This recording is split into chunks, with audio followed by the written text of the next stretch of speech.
할렐루야. 하나님께서 우리 가운데 말씀으로 임하여 주시고 하나님의 영광을 우리 가운데 내려주시는 줄로 믿습니다. 오늘 우리가 함께 나눌 말씀은 고린도전서 1장 18절에서 25절까지 말씀입니다.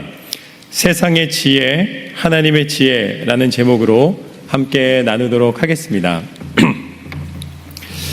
이 고린도전서 말씀이기 때문에 오늘 말씀의 배경은 고린도입니다. 이 고린도 지역은 지금으로 말하면은 그 이탈리아 옆에 그리스에 있는 이 도시였습니다. 그런데 로마가 이 그리스를 정복했을 때에, 헬라 문화를 정복하였을 때에 이 고린도 지역에서 반란이 일어나고 폭동이 일어나는 것을 저지하기 위해서 그것을 아주 이 황폐하게 처참하게 다 무너뜨렸습니다. 그런 다음에 그 땅에 퇴역 군인이라든지 아니면은 가난한 사람들을 그곳으로 옮겨서 그 지역이 그 전에는 그래도 해양 지역으로서 어느 정도 이 도시에 이 발전된 모습이 있었는데 그런 모습들을 다 흐트러 버렸습니다. 그러니까 지금으로 말하면은 이 살기가 좀 험악한 지역이 된 것이죠. 원래는 좋은 동네였는데. 그런데 그런 상황으로 지켜지다가 이제 그곳에서 많은 사람들이 이 정착되고 또 여기저기서 모였기 때문에 여러 혼합 문화의 상태로 그 지역이 이제 계속 유지되다가 BC 44년에 로마 황제가 이 고린도 지역의 지리적 그 유리함을 보고 이 해변에서 이 해양 무역이나 아니면 상업을 발전시키는 도시로 재건해야겠다 생각을 하고 이제 그 지역을 다시 개발하기 시작합니다. 그러니까 도시가 다시 발달하기 위해서는 그곳에 다시 교육이 세워져야 되고 또 그곳에 여러 상업을 할 수 있는 기반 산업, 도로라든지 여러 가지들이 이제 갖춰져야 됩니다. 그렇기 때문에 그런 부분들을 정책적으로 로마에서 실행을 하였습니다. 그 결과 고린도 지역이 굉장히 이제 이 부강하고 또 발전되는 그런 무역의 중심지로서 이 자리를 잡게 됩니다. 그러다 보니 여러 지역에서 온 문화적인 이 다양성이 있고 그리고 또 상업이 발달하다 보니까 경제적인 풍요로움을 누리게 되었습니다. 그런 상황에서 이제 바울이 1차 전도 여행을 마치고 바나바와 헤어져서 2차 전도 여행을 떠났을 때에 그때가 이제 AD 50년에서 51년 경인데 2차 전도 여행을 가서 가장 중요하게 생각하고 오랫동안 머무른 지역이 바로 이 고린도였습니다. 고린도의 초대교회가 세워졌습니다. 그 다음에 이제 2차 전도 여행을 마무리하고 3차 전도 여행을 떠났을 때는 그때는 이 에베소 지역을 굉장히 중요하게 여기고 그곳에서 3년 이상 머물면서 이제 2차 때 세웠던 교회들을 돌아보게 됩니다.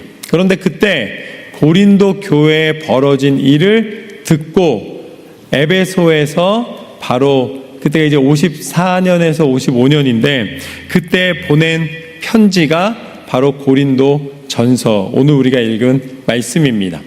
당시 고린도 교회에 이 편지를 보낼 수밖에 없었던 이유는 오늘 읽은 말씀의 그 위에 부분에 설명이 되어 있는데 고린도전서 1장 11절에서 13절까지 말씀을 보면 바울이 이렇게 이야기를 합니다. 고린도 교회에게 얘기하는 것이죠. 너희에 대한 말이 내게 들리니 곧 너희 가운데 분쟁이 있다는 것이라. 너희가 각각 이르되 나는 바울에게, 나는 아볼로에게, 나는 게바에게, 나는 그리스도에게 속한 자라 한다는 것이니.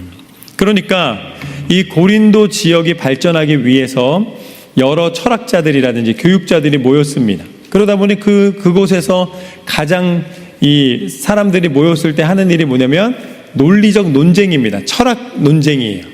누가 더 똑똑하고 누가 더 정확히 개념을 파악하고 누가 더 이 논리적으로 이 설득력 있는 말을 할 것인가. 그래서 수사학이 발달하게 됩니다.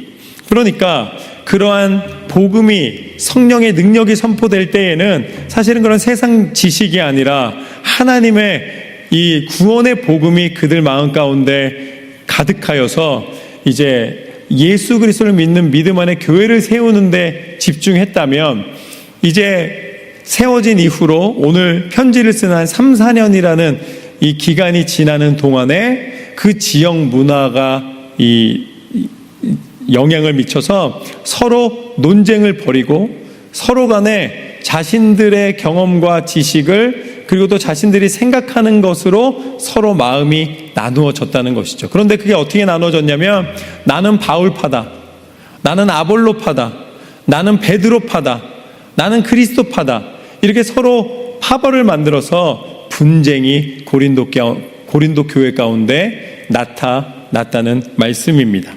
그때 바울은 분명히 이야기를 합니다. 형제들아, 내가 우리 주 예수 그리스도의 이름으로 너희를 권하노니 너희가 같은 말을 하고 너희 가운데 분쟁이 없이 같은 마음과 같은 뜻으로 온전히 합하라. 할렐루야. 끼리끼리 몰려다니지 마시기를 주님의 이름으로 축원합니다.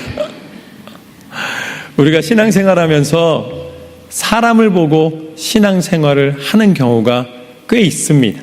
그런데 사람을 보고 신앙생활을 하면 결국은 어느 순간엔가 지치게 되고 어느 순간엔가 실망하게 되고, 그렇게 되면은 교회를 등한시하게 됩니다.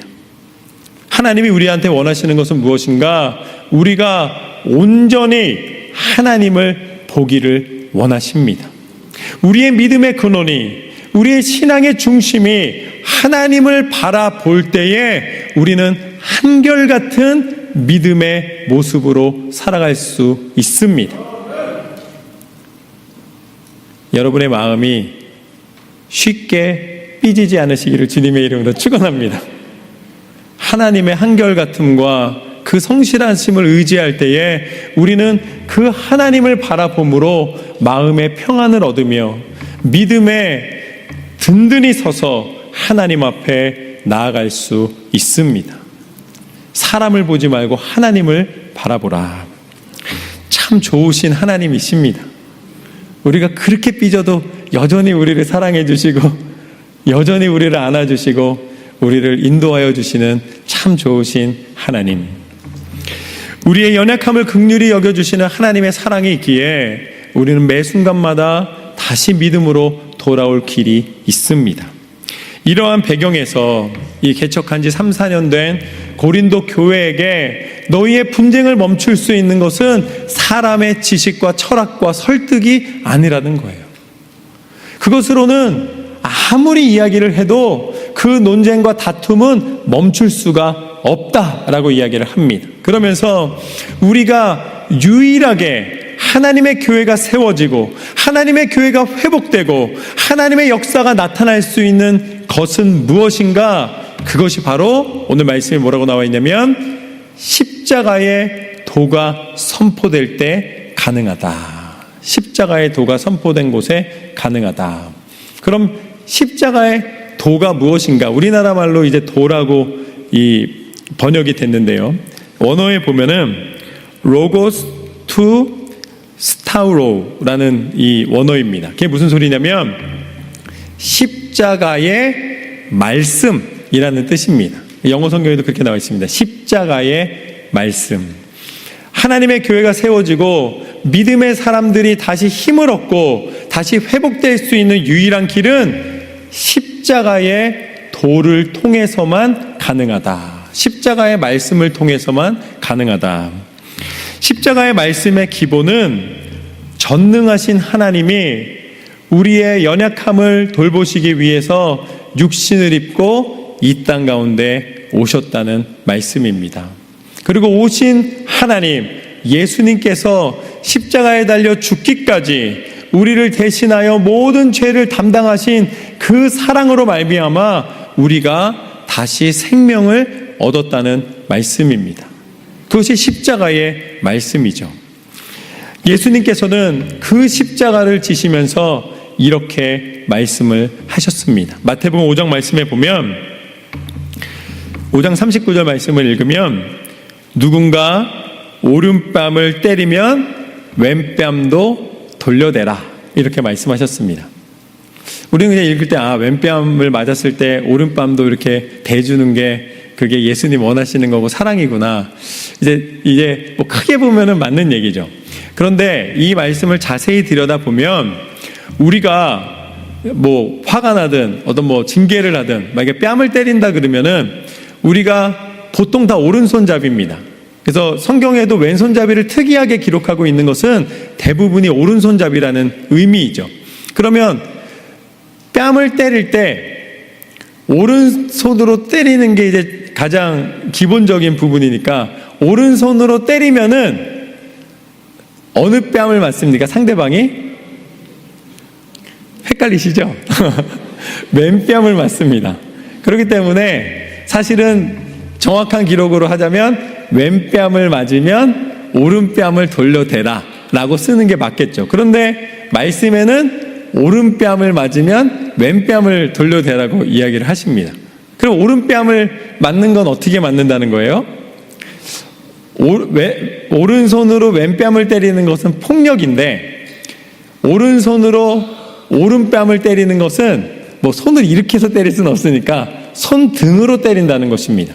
그러니까 손등으로 때린다는 것은 어떤 의미를 갖고 있냐면 그 사람을 가장 심한 방법으로 모욕한다라는 의미를 가지고 있습니다. 당시의 문화로. 그러니까 오른뺨을 맞으면 이라는 표현은 심하게 모욕을 당한다면, 그렇다면은 마음에 분함이 생기고 복수하고 싶은 마음이 생기고 자존심이 상해서 어떻게 해서든지 그것을 이제 이겨내려고 할 텐데, 오히려 그 모욕감을 받았다 할지라도 왼뺨을 돌려댈 정도로 그 상대방이 그렇게 행한 것에 대하여서 용서와 또한 그 사람에 대한, 그 영혼에 대한 부분을 사랑함으로 오히려 분쟁과 다툼을 하지 말고 오히려 이해하려 하고 그것을 해결하려 하라는 말씀입니다.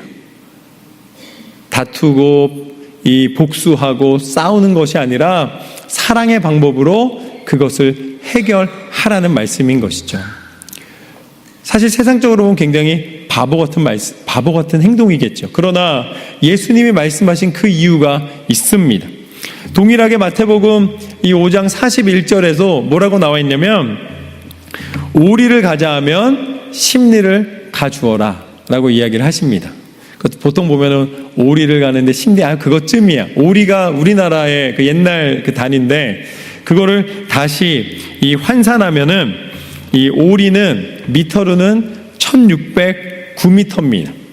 이거를 다시 우리가 미국에 사니까 마일로 계산하면은 한 1.2마일 정도 됩니다. 그러니까 말씀을 조금 더 쉽게 풀이하자면 1마일을 가자 그러면은 2마일을 가주라는 거예요. 그런데 이게 그냥 뭐 산책하듯이 뭐 외로울까봐 같이 걸어줘라 이 말씀이 아닙니다. 당시에 그 로마가 이 유대 땅과 이 그리스 이 지역을 다 정복했기 때문에 그러니까 로마의 규칙이 있었는데, 그게 뭐냐면 로마 병사가 요청을 하면은 로마 병사의 짐을 무조건 지고 같이 요청한 대로 따라가 줘야 된다는 것이죠.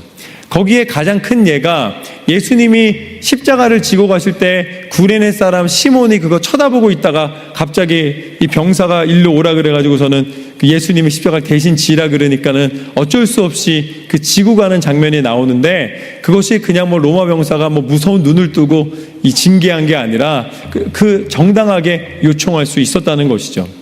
그러니까 예를 들면 어떤 병사가 그래도 좀 양심이 있는 사람이라 자기가 지금 짐을 들고 2마일을 가야 되는데, 그런데 그 중에 반절은 이제 지나가는 사람을 아무나 붙잡고서는 일로 와가지고서 이 짐을 좀 가져가라고 요청을 하는 것이죠.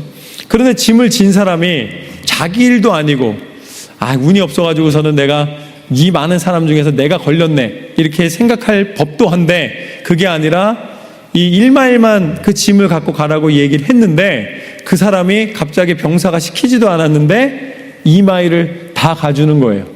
그럼 병사가 어떻게 생각하겠습니까? 다른 사람들은 이거를 갖다 시키면은 도망가려고 그러고 어떻게 해서든지 안 하려고 그러는데 이 사람은 오히려 나를 도와서 2마일을 가주는구나 하면서 놀래겠죠. 그러면 그때 뭐 하라는 겁니까? 놀랄 때를 놓치지 말고 전도해라 라는 것이죠. 그러니까 그처럼 우리는 사람이 갖고 있는 똑똑함이나 지식의 기준이 아니라 오히려 희생과 또한 배려와 사랑의 모습으로 살아갈 때에 그것은 세상이 원하는 원칙이 아니라 하나님의 뜻 가운데 그리스도인이 살아갈 수 있는 삶의 모습이라는 말씀입니다. 그러기에 오늘 말씀에 그 십자가의 도에 대하여 이렇게 말씀하며 시작합니다. 18절 말씀을 보면 십자가의 도가 멸망하는 자들에게는 미련한 것이요 구원받는 우리에게는 하나님의 능력이라. 할렐루야. 이것이 오늘 말씀의 첫 번째 교훈입니다. 우리가 십자가는 구원받은 우리에게 하나님의 능력이라. 십자가는 구원받은 우리에게 하나님의 능력이라. 원래 십자가는 형벌과 심판과 죄의 대가와 이 실패와 죽음을 의미하는 십자가였습니다. 그렇지만 예수님이 우리를 대신하여서 우리의 모든 죄를 짊어지고 그 십자가를 지어 주셨을 때에 그 십자가는 이제는 용서와 화해와 사랑과 은혜의 십자가로 바뀌었습니다. 모든 십자가가 다 능력이 되는 것이 아닙니다.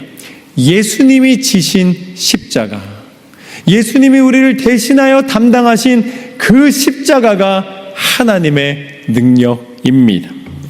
이 우리의 삶에 이 십자가를 비유하자면 과거에는 우리가 죄악과 어둠 속에 헤매며 살았지만 우리를 대신하여 죽기까지 우리를 포기하지 않으신 십자가의 능력, 십자가의 사랑으로 말미암아 우리의 인생이 하나님의 빛을 바라보며 그 은혜를 누리는 삶으로, 구원받은 천국 백성의 은혜를 누리는 삶으로 변화된 줄로 믿습니다. 그것이 십자가의 말씀입니다. 우리는 스스로에게 물어봐야 합니다. 내가 진정으로 믿음의 삶을 살아가고 있는가? 내가 십자가의 말씀 앞에 정직하게 하나님을 바라보며 나아가고 있는가? 그때 19절과 20절 말씀을 보면 이렇게 나와 있습니다.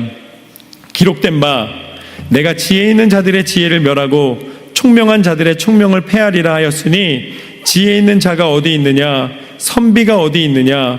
이 세대의 변론가가 어디 있느냐? 하나님께서 이 세상의 지혜를 미련하게 하신 것이 아니냐. 사람들을 살펴보니까 똑똑한 사람들도 많고 또 경험이 많은 사람들도 많고 성공한 사람들도 많고 자기 나름대로 무언가 성취하며 이루고 살아가는 사람들은 있는데 그 안에 진정한 십자가의 말씀, 하나님의 지혜, 하나님의 뜻대로 순종하는 사람이 누구인가? 하나님이 한탄하시며 말씀하시는 장면입니다. 결정적인 순간에는 세상에 어려움이 다가오거나 아니면은 세상 속에서 하나님을 바라볼 수 있는 하나님이 주신 은혜를 맛본 그 상황에 오히려 마음이 높아지고 오히려 아둥바둥하면서 세상의 성공을 쫓기 위하여 때로는 그 문제를 세상적인 방법으로 해결하기 위하여 끊임없이 나아가는 사람들의 모습을 하나님이 안타깝게 바라보신다는 말씀입니다. 그래서 사도 바울은 이사야서 29장 14절 말씀을 이렇게 인용합니다. 그들 중에서 지혜자의 지혜가 없어지고 명철자의 총명이 가려지리라. 그러나 13절 말씀에 보면 입술로는 나를 공경하나 그들의 마음은 내게서 멀리 떠났나니 그들이 나를 경외함은 사람의 계명으로 가르침을 받았을 뿐이니라. 너희가 진정으로 하나님을 사랑한다는 고백과 너희의 삶의 모습이 동일하냐? 라고 묻고 계시는 것이죠. 하나님 보시기에 진정한 지혜자가 되기를 원하노라 말씀하고 계시는 것입니다. 세상의 지혜는 고난에 대하여 이렇게 이야기를 합니다. 남에게 전가하거나 아니면 그 고난을 피하는 것이 똑똑한 선택이라고 이야기를 합니다. 그렇지만 하나님의 지혜는 무엇인가? 하나님의 지혜는 그 고난 중에 나를 끝까지 붙잡아 주시는 하나님의 전능의 손 예수 그리스도의 이름을 의지하는 것입니다. 우리가 고난 중에 홀로 외로이 있다 생각하지 마십시오. 그 고난의 중심에 십자가의 말씀은 분명히 알려주십니다. 예수님이 그 손을 놓지 않을 것이다. 고난을 피하거나 고난을 누군가에게 전가하는 것이 아니라 그 고난 속에 그 고난을 이기게 하시는 예수님의 손을 잡는 것이 지혜인 줄로 믿습니다. 그것이 십자가의 말씀입니다. 만약에 십자가의 말씀이 아닌 세상적인 방법으로 교회가 세워졌다면 이 시간까지 우리가 예배할 수 없었을 것입니다. 하나님의 교회는 철저히 고난 속에서도 우리를 인도하신 예수 그리스도의 사랑으로 말미암아 그 십자가의 말씀을 통하여서 지금까지 세워졌습니다. 그러기에 우리가 예배할 수 있는 것이죠. 그것을 21절에서는 이렇게 말씀하십니다. 하나님의 지혜에 있어서는 이 세상이 자기 지혜로 하나님을 알지 못하므로 하나님께서 전도에 미련한 것으로 믿는 자들을 구원하시기를 기뻐하셨도다. 아멘. 전도에 미련한 것은 무엇을 의미하냐면 비록 복음 선포가 어리석은 모습으로 보인다 할지라도 사람이 할 수 있는 가장 큰 은혜와 능력은 호흡 주신 그것을 누리는 것은 그리스도의 생명의 복음을 전하는 것이다. 이것이 오늘 말씀의 두 번째 교훈입니다. 세상에는 바보가 되고 믿음에는 지혜자가 되라. 세상에는 바보가 되고 믿음에는 지혜자가 되라. 우리가 지난달에 맨하탄에 나가서 우리가 맨하탄 전도를 했습니다. 막 예수 믿으세요. 지나가는 사람들이 얼마나 많은데 거기서 예수 믿으세요 찬양하면서 우리 또 이 막 워십 댄스도 추고 뭐 여러 가지 모습으로 그 지나가는 사람들 때로는 관심도 없고 무심한데도 불구하고 언젠가는 봐주겠지 그러고선 그냥 열심히 찬양하면서 또 전도지를 돌리고 그 열심히 하나님의 뜻대로 전도를 했습니다. 그것뿐이 아니라 또 지난주에는 우리 노방전도팀에서 북부 뉴저지 가서 또 하나님의 복음의 능력을 선포했습니다. 우리 교회가 어디 있습니까? 우리 교회는 중부 뉴저지에 있습니다. 북부 뉴저지나 맨하탄 가서 전도해도 우리 교회에 올 수 있는 확률이 그렇게 높지 않아요. 그러니까 우리가 하는 복음 전도는, 우리 노방전도팀에서 하는 복음 전도는 무엇입니까? 단순히 교회 오라는 것이 아니라 예수 그리스도만이 구원자이심을 선포하는 복음의 능력인 줄로 믿습니다. 우리에게 소망이 있는 이유는 우리는 교회다운, 하나님의 사람다운, 하나님이 원하시는 그 뜻을 향하여 몸부림치며 나아가는 교회라는 말씀입니다. 하나님이 원하시는 것이 무엇인가? 성공을 해내면 그 성공 때문에 자기 철학이 생깁니다. 그래서 누군가를 만나면 이렇게 해야지 성공한다고 아주 강조를 합니다. 이게 진짜 성공이라고. 그러면 그 옆에서 또 뭐라 그럽니까? 자수성가 하신 분들은 다 성공의 경험이 있거든요. 아니야 이게 더 성공이라고. 여러분, 성공 갖고 싸우기 시작하면 밤새도록 멈출 수가 없습니다. 그런데 하나님이 원하시는 것은 무엇인가? 하나님은 내 철학, 내 경험, 내 기준, 내 성공이 아니라 철저히 하나님 말씀 앞에 내 모든 기준을 다 내려놓고 하나님의 온전하신 말씀의 기준에 우리가 서기를 원하시는 줄로 믿습니다. 어찌 보면 사도 바울이 자신의 지식과 학문을 배설물처럼 여긴 것처럼 우리가 가지고 있는 내 기준을 무너뜨리지 않으면 하나님의 믿음의 기준을 세울 수가 없습니다. 그걸 쉽게 이야기하면 내 철학에 하나님이 들어오셔야 하는가, 아니면 하나님의 뜻에 내가 순종해야 하는가? 여러분, 무엇이 답이겠습니까? 하나님의 뜻에 순종하는 것이죠. 대답하신 대로 살아가시길 주님의 이름으로 축원합니다. 하나님 말씀대로 우리는 살아가는 것이죠. 어떤 어부가 좋은 배 한 척을 샀습니다. 너무 좋은 거예요. 그래서 강 건너편에 있는 이제 친구들과 함께 이제 밥도 먹고 뭐 조금 약주도 하고 막 너무 즐겁게 이 시간 가는 줄 모르고 거의 자정 가까이까지 그냥 열심히 같이 얘기도 하고 또 뭐 내 배 좋다고 자랑도 하고 막 이렇게 얘기를 했어요.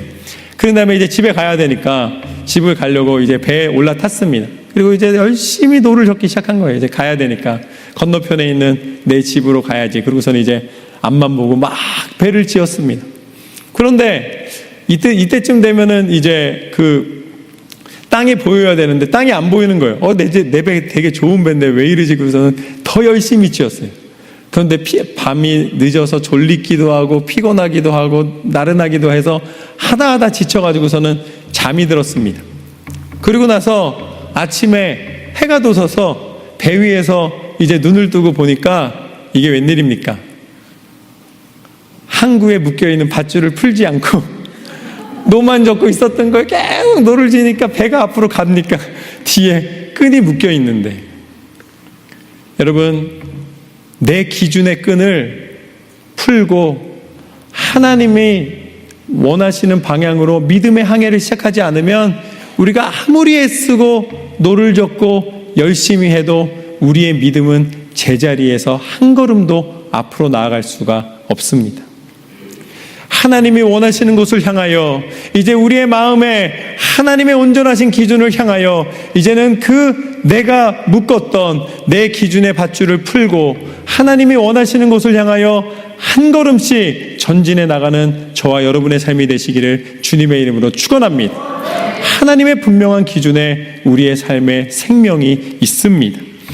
그래서 22절부터 24절까지 말씀을 보면 이렇게 나와 있습니다. 유대인은 표적을 구하고 헬라인은 지혜를 찾으나 우리는 십자가에 못 박힌 그리스도를 전하니 유대인에게는 거리끼는 것이요 이방인에게는 미련한 것이로되 오직 부르심을 받은 자들에게는 유대인이나 헬라인이나 그리스도는 하나님의 능력이요 하나님의 지혜니라. 아멘. 유대인들은 하나님의 구약의 말씀을 통해서 이 이스라엘 백성이 애굽에서 노예되었을 때에 모세를 보내셔서 출애굽하게 하시고 그 광야를 지나 가나안 땅에 들어가게 하신 것처럼 지금 이 로마의 지배에서 강력한 통치와 표적을 통해 하나님이 그것을 다 바꾸어 놓을 수 있는 메시아를 기다리고 있었습니다. 그런데 예수님을 보니까 너무나 연약한 모습인 거예요. 자신들이 바라던 기적은 행하니까 혹시나 하는 마음은 들지만 자신들의 기준에는 메시아는 통치자였습니다. 다윗과 같은, 모세와 같은 민족을 이끌 지도자였습니다. 그렇기 때문에 그들은 예수님을 인정하지 않았습니다.